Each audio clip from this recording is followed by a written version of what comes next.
स्वागत आहे शेतकरी मित्रांनो, भारतातील सर्वाधिक उत्पन्न देणाऱ्या अमूल पॅटर्न टेक्निकमध्ये. शेतकरी मित्रांनो, मी दिनेश देशमुख, आज दिनांक 8 सप्टेंबर 2021. आजचा विषय आहे कांदा.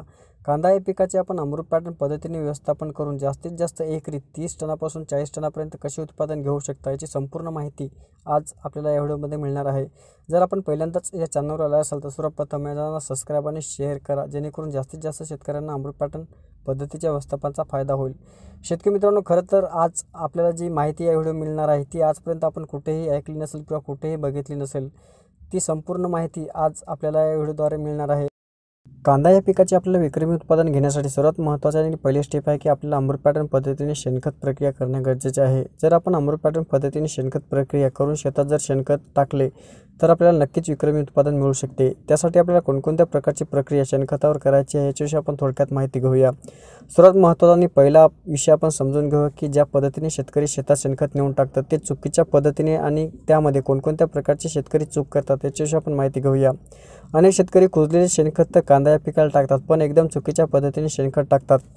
जेव्हा आपण शेतामध्ये जाऊन उकंडा उकरण्यास सुरुवात करतो तेव्हा आपण लक्षात घ्यायला पाहिजे की 6 इंचच्या खाली एकदम भरपूर प्रमाणात हीट असते, म्हणजेच उष्णता असते. आणि जसं जसं आपण खाली उकंडा खोदतो तसं एकदम धापीच्या धापी आणि ओढल्या पेंड्याच्या पेंड्या निघतात. आणि अशा कंडिशनमध्ये आपल्याला माहीत आहे की त्या प्रमाणात त्या शेणखतामध्ये जीवाणू राहत नाहीत, म्हणजे जीवाणू हे पूर्णपणे नष्ट होतात. शेणखतामध्ये आपण जेव्हा पूर्णपणे खदण्यास सुरुवात करतो तेव्हा 6 इंच वर एकदम बारीक शेणखत असते, त्यामध्ये जीवाणूचे प्रमाण हे अधिक असते, हे आपण समजून घ्यायला पाहिजेत. पण अनेक शेतकरी डायरेक्ट शेणखत पूर्णपणे खतून शेतात नेऊन फेकून देतात. आणि जेव्हा आपण फेकून देतो तेव्हा उन्हात फेकून देतो, त्या प्रमाणात सुद्धा त्यामधील जीवाणू हे पूर्णपणे नष्ट होतात. आणि जर अशा पद्धतीने आपण शेणखत शेतात नेऊन टाकले तर या शेणखताचा रिझल्ट आपल्याला 10% अधिक येणार नाही. अनेक शेतकरी सांगतात की आम्ही 10 ट्रॉली शेणखत टाकले, 20 ट्रॉली शेणखत टाकले, पण त्याचा रिझल्ट आपल्याला 10% अधिक येत नाही. आपण 10 ट्रॉली टाकण्यापेक्षा एका एकरमध्ये एकच ट्रॉली टाका, पण अमृत पॅटर्न पद्धतीने प्रक्रिया करून टाका. आपलं जे अमृत पॅटर्न पद्धतीने प्रक्रिया करून टाकलेले 1 ट्रॉली शेणखत हे 10 ट्रॅक्टरची सहज बरोबरी करेल. तर आपल्याला अमृत पॅटर्न पद्धतीने शेणखत प्रक्रिया कशी करायला हवी याच्याविषयी आपण थोडक्यात माहिती घेऊया.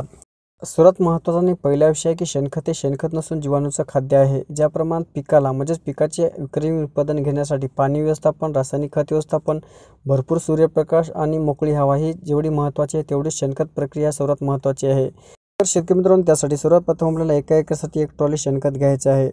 ते शेणखत आपल्याला एकदम सावलीखाली, झाडाच्या सावलीखाली टाकू शकता किंवा नेट बांधून त्या सावलीखाली आपण हे शेणखत टाकू शकता. तर आपल्याला एका झाडाच्या सावलीखाली चौकोनी या शेणखताचा ढीग करायचा आहे आणि त्यावर कंटिन्यू 4-5 दिवस आपल्याला पाणी मारायचं आहे, जेणेकरून त्यामधील पूर्ण उष्णता हे निघून जाईल आणि पूर्णपणे शेणखत हे थंड होईल. आपण 4-5 दिवसामध्ये त्यामध्ये हात टाकून आपण बघू शकता. जर पूर्णपणे शेणखत जर थंड झाले तर त्यावर आपल्याला प्रक्रिया करायची आहे. त्यामध्ये सर्वप्रथम आपल्याला PSB एका ट्रॉलीसाठी आपल्याला 4 kg घ्यायचा आहे. त्याचबरोबर सोबत आपल्याला ॲझोटोबॅक्टर एका ट्रॉलीसाठी 4 किलो घ्यायचा आहे. त्याचबरोबर सोबत आपल्याला ट्रायकोडर्मा एका ट्रॉलीसाठी 4 किलो घ्यायचं आहे आणि सोबत रायझोबियम प्रति 4 किलो एका ट्रॉलीसाठी घेऊ शकता.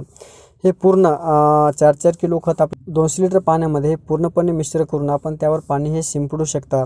आणि हे पाणी शिंपल्यानंतर आपल्याला प्रत्येकी 2 किंवा 3 दिवसानंतर याच्यावर पाणी मारायचं आहे.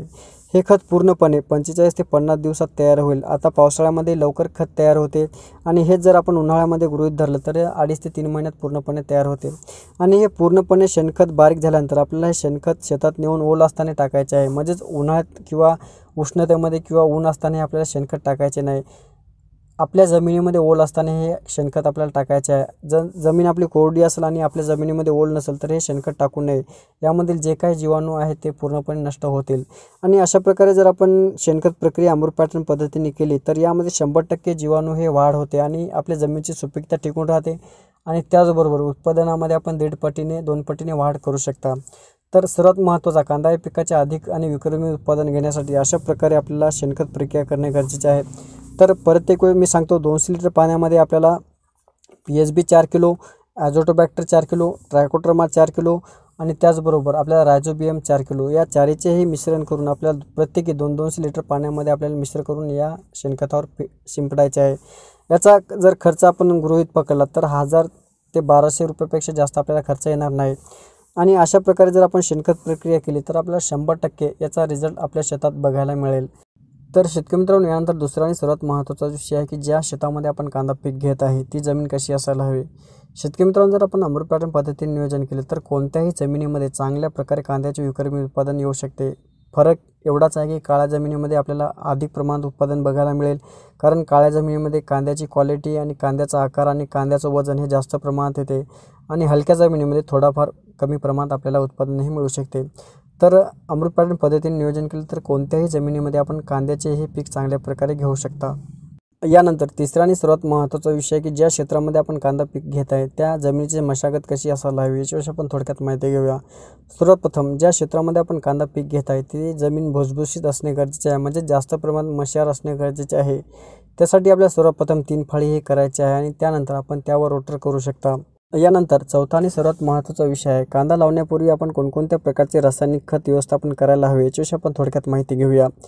शेतकरी मित्रांनो, जेव्हा ज्या शेतामध्ये आपण कांदा लावणार आहे तिथं आपण 3 फाळी पूर्णपणे करतो, म्हणजे 3 फाळी आपण जेव्हा नांगरटी करतो तेव्हा पूर्णपणे नांगरटी झाल्यानंतर 7 किंवा 8 दिवसात त्यामध्ये आपल्याला रासायनिक खत एका एकरसाठी 4 ते 5 बॅग आपल्या सिंगल सुपर फॉस्फेट पावडर फॉर्ममध्ये फेकून द्यायचे आहे.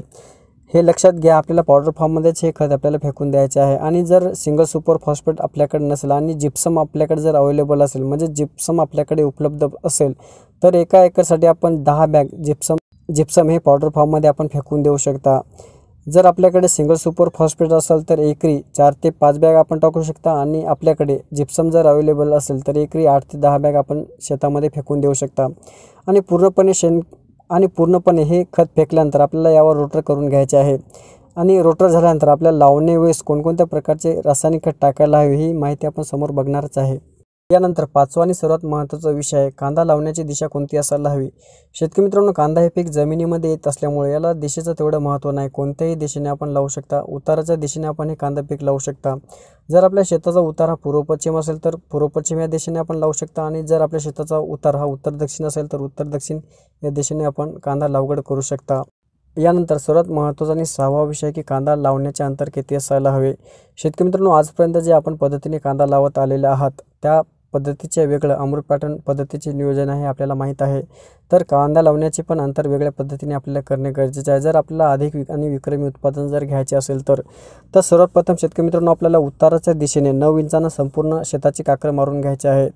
9 इंचानं आपल्याला संपूर्ण काक्रं मारायचे आणि 4 तासानंतर आपल्याला 1 तास रिकामं सोडायचं आहे. म्हणजेच 4 तास आपल्याला संपूर्ण लावायचे आणि 1 तास रिकामं सोडायचं आहे. आणि जे तास आपण रिकामं सोडलेलं आहे त्या तासामध्ये आपल्याला नांगराचे तास मारून घ्यायचे आहे, जेणेकरून आपल्याला पाणी देण्यास सोपे होईल. आणि संपूर्ण शेतामध्ये आपण लावण केल्यानंतर या सोडलेल्या तासामध्ये आपण स्प्रिंकलरच्या पाईपाला छिद्र मारून, एका पाईपाला 5 ते 6 छिद्र मारून या सोडलेल्या तासामध्ये आपण बारीक पुंगळ्याचं पाणी सोडू शकता, जेणेकरून पूर्ण शेत हे डायरेक्ट ओलं होईल. जसं जसं आपण पाणी देत राहील तसं जमीन ही 2 ते 3 इंच फुगून येत राहील आणि जमीन फुगून येत राहील तर आपल्या शेतामध्ये कांदा पण चांगल्या प्रकारे भरेल आणि कांद्याचं वजन पण चांगल्या प्रकारे येईल. आणि त्याचबरोबर समोरचे जे नियोजन आपल्याला सांगितले जाईल ते संपूर्ण जर नियोजन केले तर नक्कीच आपल्याला विक्रमी उत्पादन हे मिळेल. तर अशा पद्धतीने आपल्याला कांदा या पिकाची लागवड करायची आहे. प्रत्येक वेळेस सांगतो, आपल्याला 9 इंचानं काक्रं मारायच्या आहे संपूर्ण शेतामध्ये आणि 4 तासानंतर 1 तास आपल्याला रिकामं सोडायचा आहे. सोडलेल्या तासामध्ये आपल्याला नांगराचे तास सोडून घ्यायचे आहे, जेणेकरून आपल्याला पाणी देण्यास सोपे होईल. आणि या सोडलेल्या तासामध्ये आपल्याला बारीक पुंगळ्याचे पाणी सोडायचे आहे, म्हणजे जेणेकरून पूर्ण बेड हे तयार होईल. यानंतर सर्वात महत्त्वाचा आणि 7वा विषय आहे की कांदा लावताना कोणकोणत्या प्रकारचे रासायनिक खत टाकायला हवे याच्याविषयी आपण माहिती घेऊया. सर्वप्रथम एका एकरसाठी आपल्याला 10 एकरी 1 बॅग घ्यायचे आहेत. यासोबत आपण 5 किलो सल्फर हे टाकू शकता.